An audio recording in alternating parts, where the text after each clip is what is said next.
I'm sorry, but I can't help it. I'm still on a major high from Maddox Slam on Sunday. What a tremendous show that was, and what a tremendous finish to the show in particular. Man, I don't know about you, and I know a lot of you, whether you want to admit it or not, you were eagerly anticipating and dying to see what the WWE was going to do to follow up that great show on Sunday night with Raw this week. And you know it's true, damn it. You know it's true. The Breakfast Club is back, baby. And you know that that's got you excited. It's got me excited. And you especially knew business, to borrow a phrase from somebody else, was about to pick up when you found out we were going to get a Randy Orton coronation on the show this week. What a glorious idea for a glorious WWE champion. Deep down, deep down, I still have a passion and a love for the YWC. I cannot deny that. So it breaks my heart to see how truly boring and unimpressive this alleged community has become. Some of the names from the past have dwindled off. Some of the names from the recent past and the current times have become less interesting or just flat out dull. We need to shake this shit up, people. It's time to do that. And me, being the egomaniac that I am, think that I'm the man to bring that type of change to the YWC in honor of the Breakfast Club. I've determined it's time to start a new group here in the YWC. We can't call it the Breakfast Club because that's not fair. We're not them. We could be the Supper Club. Now, what does it take to be a member of the Supper Club? You must love Randall Keith Orton, especially his reign as WWE Champion. You must acknowledge Triple H as God. And you must also acknowledge that in this Supper Club, I am the unquestioned ruler and leader and God-like Triple H figure of this group. What I need is a John Cena, a Randy Orton, a Sheamus. I need those type of people for this group. You know what we're going to do in this group? We're going to put over ourselves. You know what else we're going to do? We're going to plug ourselves. Somebody else says, well, I want to plug. No, fuck that. Why would you do that?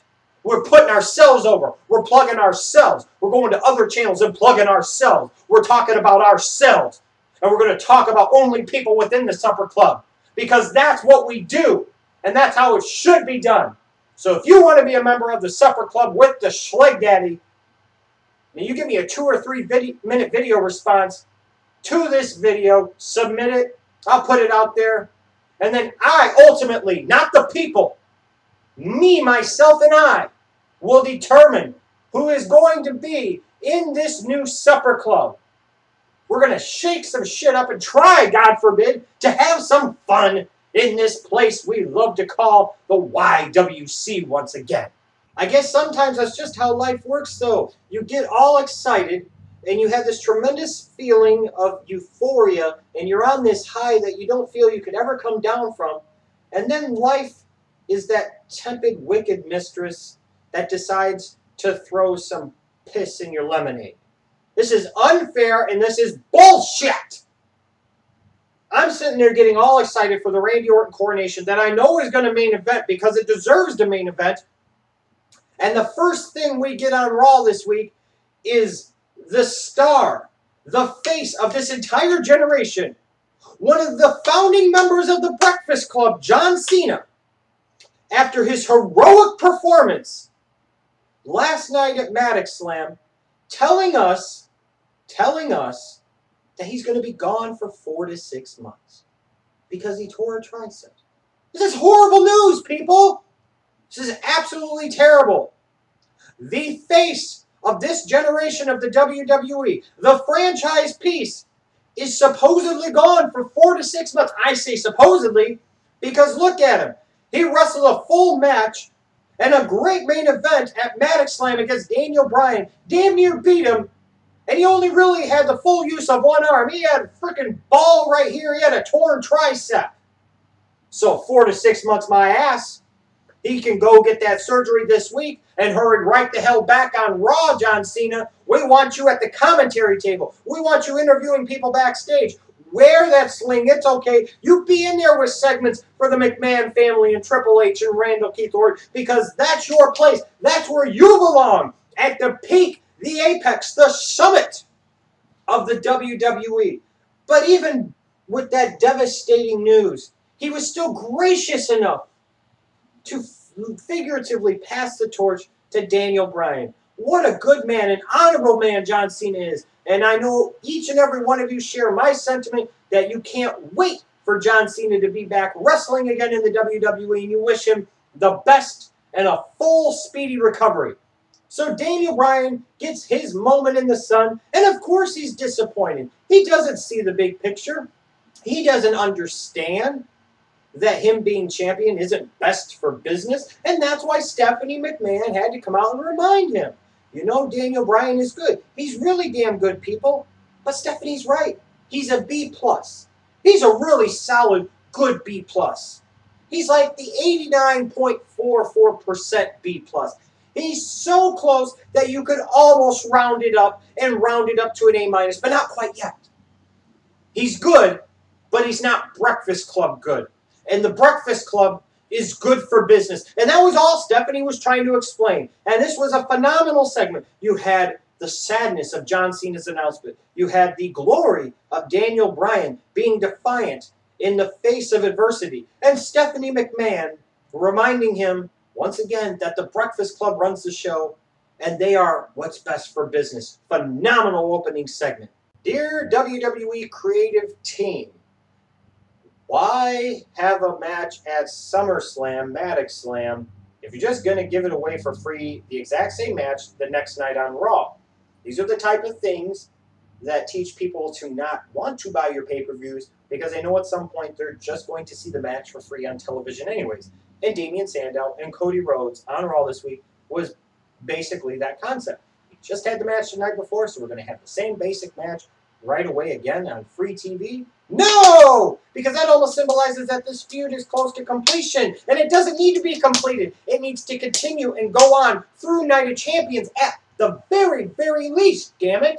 So you get ADR and Sin Cara. Labacha strikes again. If it's not screwing up his entrances, or screwing up when he tries to apply La Mystica, or rupturing his patella tendon when he's running. And now he just jumps out of the ring, lands on ADR, and breaks fingers on his hands, and they have to stop the match. Hamburger Face was pissed, and you could tell. You're damn right. Sin Cara's a fucking joke, and his ass needs to be fired.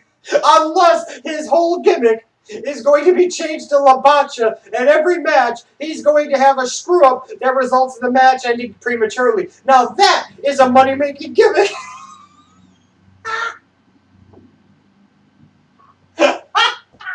He said, my fingers!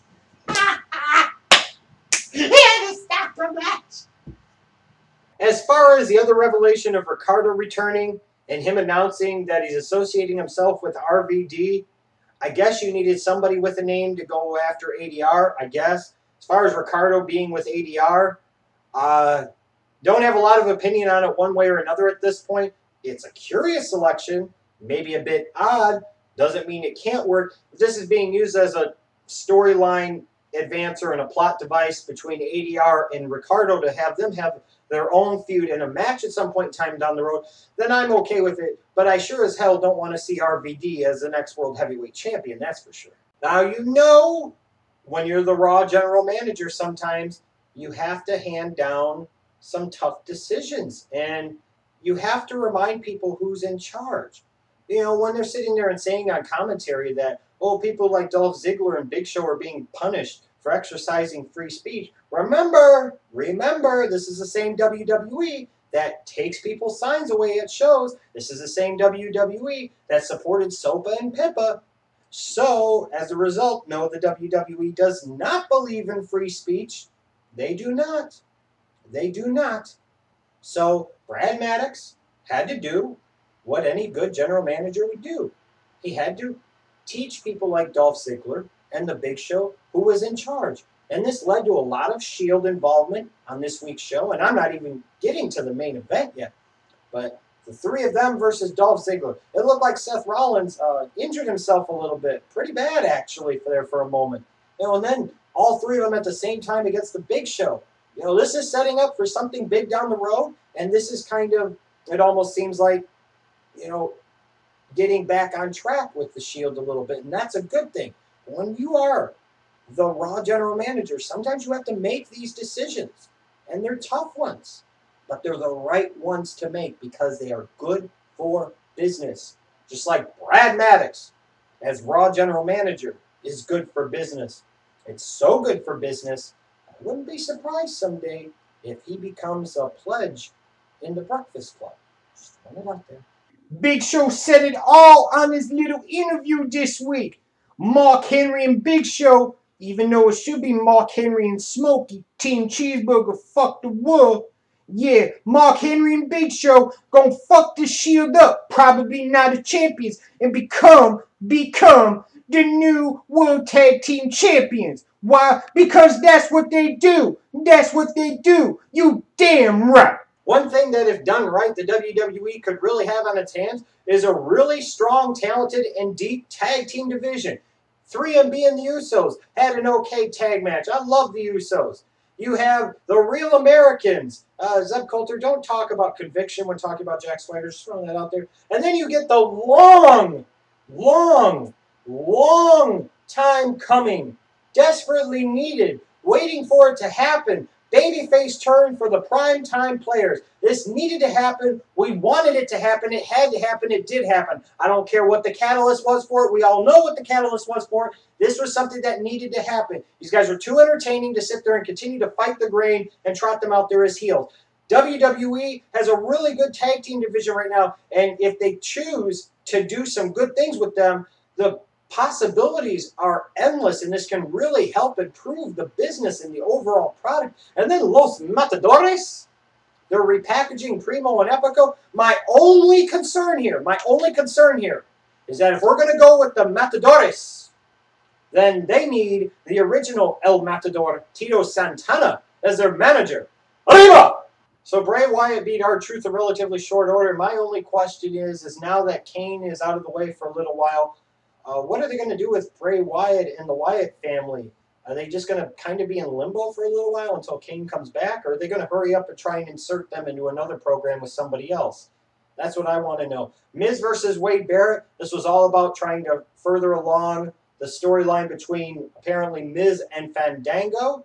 Hey, this is good stuff. And I love the stuff they're doing with Fandango and just having him randomly cut in and do his little dancing with Summer Rae. That's awesome shit. You want to know what it kind of reminds me of a little bit? Is back, if you remember, when Dolph Ziggler was going up to everybody at random times and saying, "Hi, I'm Dolph Ziggler." That was awesome shit then.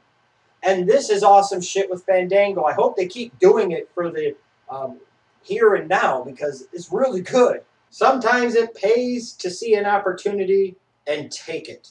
And you know what? I have to commend my boy, my main man, Alex Riley, for doing the right thing. The one question he got right in that trivia game on NXT Season 2 was the only question that mattered. Fuck Caval and fuck everybody else and all their stupid answers. Who had the most WWE Championship reigns at that time? The answer was Triple H, and Alex Riley responded quickly and with force and confidence and enthusiasm to answer that question because he knew which question mattered most. So, of course, when he's asked on the WWE app what he thinks about Triple H, of course he's going to express confidence in Triple H's leadership ability because he's smart. He knows the Breakfast Club knows what they're doing, and he knows it is sin. It is heresy to question the Word of God. Very smart, Alex Riley. Very smart. There may be a push in your future.